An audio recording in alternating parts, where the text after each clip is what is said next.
जैसे ही सलोनी जी ने जैकेट पहना और जैकेट पहनने के बाद सलोनी जी पे पूरा फिट आ गया और सलोनी जी बोला फिट तो आ गया। उसके बाद एक पीछे का कैप है वो कैप लगाने की कोशिश कर रही थी और कैप लगाने के बाद जैसे ही गला बांधी तो इसके आगे वाला जो व्हाइट व्हाइट का जो आँख के ऊपर है वह ये बोला सलोनी जी ये मुझे काफ़ी ज़्यादा पसंद है और ये चीज़ इसे सलोनी जी को काफ़ी ज़्यादा पसंद आया। और उसके बाद एक जैकेट में बेल्ट दिया हो तो बेल्ट भी सोच रही है इसको लगा ले।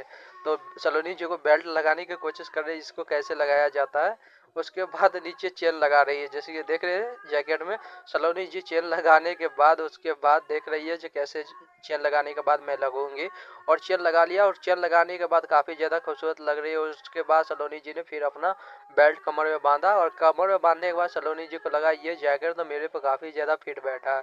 और ऐसी जैकेट का सलोनी जी ने खोजा लेकिन कहीं नहीं मिला और यहाँ मिल गई। इसी बात से सलोनी जी काफ़ी ज़्यादा खुश है। और सलोनी जी इसके बाद अपना बैकअप देख रही है तो बैक में भी बोला इसमें बाल भी रखने में कोई प्रॉब्लम नहीं है।